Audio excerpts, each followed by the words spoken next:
Hello students, in the previous classes we have discussed about the structure of female and male gametophyte, the reproductive structures of the flowering plants, and today we will discuss about how the process initiates. Initiation of fertilization process starts with the first phenomena, which is pollination. So today we will discuss about pollination, types of pollination, agents required in pollination process. So let's start with the first topic, which is pollination. Pollination is transference of pollen grains from anthers to stigma of the flower. This you all know. So let's start with the main topic, which is types of pollination. Types of pollination. It is mainly of two types: self-pollination and cross-pollination. Self-pollination is again of two types: autogamy and geitonogamy. Autogamy is pollination by the flower, by the pollen grains in the same flower. Here let's discuss about autogamy first. So autogamy, in this autogamy is by two means if the flowers are chasmogamous or clistogamous. Now what is clisto or chasmogamous? So clistogamous flower, if the flowers are closed. Closed flowers favor self-pollination as the anthers and stigmas are together, are in close contact with each other. So in a closed flower, example is viola or pansy. So in this flower, the stigma and anthers are close together, which favors autogamy or self-pollination. Then next is chasmogamous flower. Chasmogamous flower, which is in case of oxalis or wood sorrel.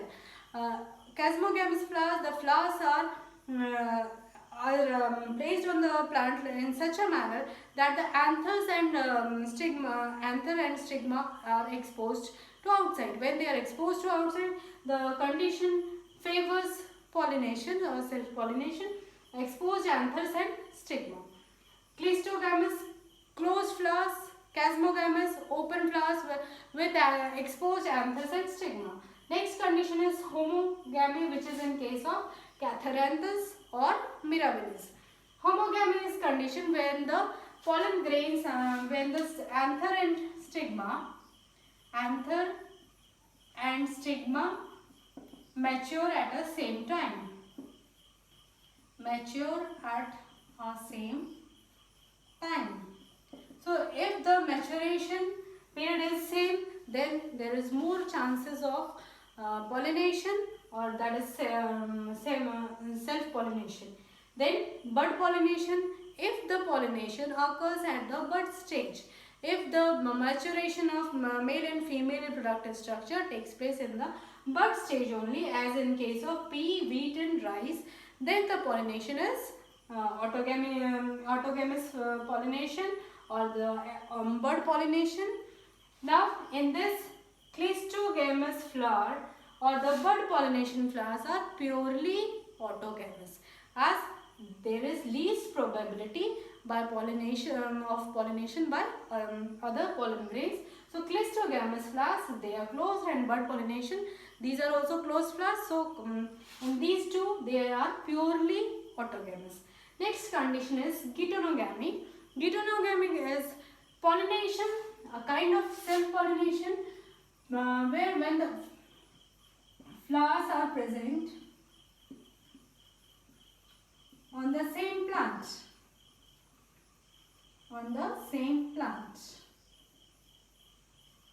So when the flowers are present on the same plant, there is chances of self-pollination. Here the condition is, it is functionally cross-pollination. Just put a star mark and write functionally cross-pollination, but genetically it is self-pollination. So this condition self, we are considering it as self, but the pollination is between two flowers on the same plant, but between two flowers. So functionally cross-pollination, genetically it is self-pollination, because the genetic constitution of the pollen grains are same in both the flowers. Next is cross pollination. Cross pollination is also termed as xenogamy or allogamy. Here, cross pollination is favored, or it takes place by with the help of pollinating agents are required. The flowers are large and showy, sticky stigmas, feathery stigmas. Pollen grains are lightweight, dry, or smooth, so that it can be easily moved by the pollinating agents. So the conditions which favor cross pollination is first is hercogamy. Hercogamy is a condition. Suppose example we have taken Cryophyllaceae. In Cryophyllaceae, the style of the flower style is much longer. So much longer than the anthers.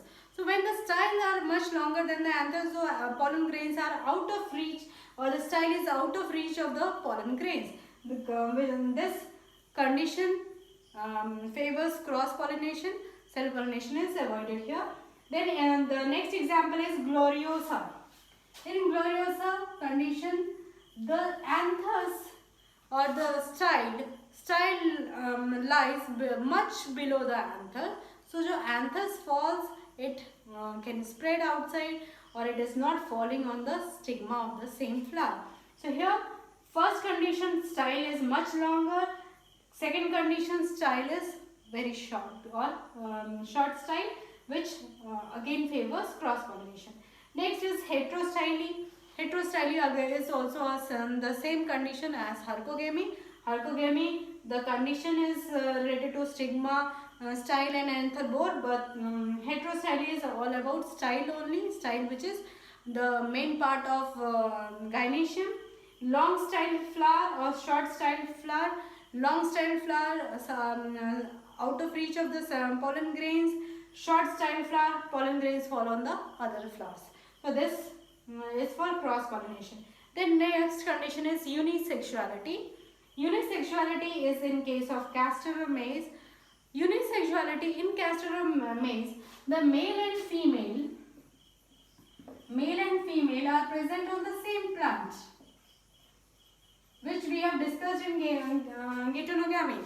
So male and female flowers are present on the same plant, but they are not self-pollinated, they are cross-pollinated. Unisexuality may be considered as Geitonogamy, or Geitonogamy may be considered as unisexuality when the flowers are male and female, they are not self-pollinated. Next condition for the next is these are all types of pollination where self or cross pollination takes place. Now what are the advantages and disadvantages for these two? Advantages in case of self pollination. I have written some short forms or alphabets just to summarize the words which we can, so that it would be easier for us to write all the points. This one, like in a remote, we are having a rewind button, RE for rewind, FW for forward, P for play, and S for stop. This one, then with this we will start. R is for reliability. Reliability. In case of self-pollination, there is more reliability or more strong chances of pollination, as the external agencies are not involved in this. Then E for no external agents. No external agents. W, F is for F is failure or chances. Less failure, less chances of failure. Then W is less wastage of pollen grains, and then P is a condition where the productivity or the purity of gametes is maintained. Purity of species. Purity is maintained for indefinite time, indefinite period. Then S, flowers need not to be large and showy. S is for showy, so non-showy flowers, non-showy flowers. So these are condition: reliability, more reliability, less, no external agents are required. F is for failure, less chances of failure. W for wastage, less wastage of pollen grains. P for purity, maintains purity for indefinite period of time. Then S is for non-showy flowers. Disadvantages: every process is having some advantages as well as disadvantages. So disadvantage is less vigor, and then useful characters decreases. No useful characters are added to the offspring. Then vigor and vitality continuously decreases. Useful characters are not introduced. Less vigor and vitality decreases. Less adaptability, since new characters are not introduced, so the adaptability also decreases. Less adaptability to the environmental conditions. Next is the adaptation to cross pollination. How nature favors cross pollination. What are the characteristics which we can say that nature is favoring cross pollination other than self pollination? So the first condition for this is self sterility. Self sterility is a condition when, if the anthers fall on the stigma, but the time taken by the anthers to germinate is much longer, or a condition when anthers do not germinate at all. So that condition when the anthers are not germinating or taking much longer time to germinate, it results in self-sterility. Next condition is dichogamy. Dichogamy is a condition where the maturation time of androecium or gynoecium is different. Either androecium matures, so pro word is earlier. A protandry condition when androecium matures first, androecium matures earlier than stigma. That is protandry condition. Protogyny is just opposite, when gynoecium matures earlier than anthers. So these two conditions. Next is the agents of pollination. Very important part of this pollination. Cross pollination requires agents for pollination. First is anemophily. Anemophily is pollination by wind. In this case, if when the pollination is by wind, the flowers need to be inconspicuous flowers. The anthers are versatile. You can write these topics. Inconspicuous flower, versatile anthers. Then pollen grains are smooth or dry, lightweight. Then the anthers are produced in large number.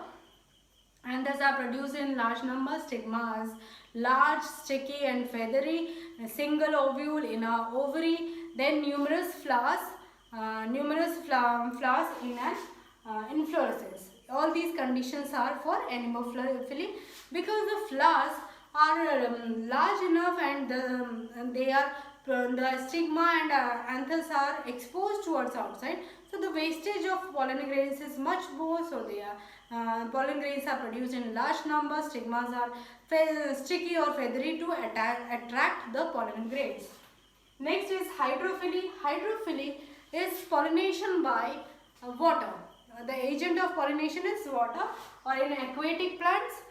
In aquatic plants, the pollination is either hypophily or epiphyly. Epihydrophily or hypohydrophily. Hypo means below water. If the pollination takes place under the surface of water or below the surface of water, as in case of Ceratophyllum or Zostera, where the anthers are produced just below the float, below the surface of water, and they are attracted by the stigma of the flower. Then epihydrophily where is conditioned in the case of Vallisneria or spiralis. In Vallisneria, the flowers, the female flower reaches up to the surface where the anthers float. Anthers, when the this one anther matures and the pollen grains are released into water, they float on since the pollen grains are very light in weight, so it floats on water. When it is floating, the flower which reaches up to the surface attracts these pollen grains and the pollination process takes place.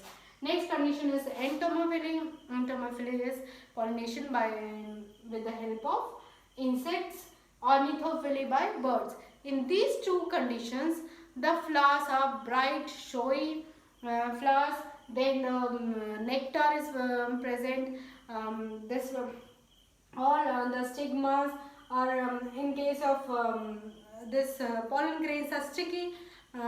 Sticky, so that when the bird or insect sits on the flower, these pollen grains attached to the gets stick to the feather of the bird or to the insects. Then chiropterophily, it is with the help of bat. Bat, the flowers are very large. When the bat use to eat the insects on these flowers, so during this process, these pollen grains get attached to the body and the process and transference takes place. Malcophily is pollination by slugs and snails. Snails and slugs, when they move the sticky liquid or their body is moist the pollen grains gets attached and transferred to the different flower. Advantages and disadvantages. Advantages of cross pollination is just opposite to what we have studied in this self-pollination case. Advantages, new useful characters are introduced as there is cross between two different flowers. Then adaptability is better. Then the condition is healthy and larger seeds are produced, and the offsprings have better characters than the parental characters. Next is the disadvantage. Disadvantage is these flowers have to depend on the external agencies. Wastage of pollen grains is much more, then the chances of pollination is less as there is the external agencies there is required and wastage is much more, so pollination less chances or failure is more as compared to self pollination. Then one more condition is in this disadvantages condition, that purity is not maintained. Purity, the characters are mixed characters or from the two different plants, so the purity is not maintained. The characters are from two different species. This is all about the process of pollination. In the next topic, we will discuss about fertilization, seed formation and all the post-fertilization events. Thank you for today's session.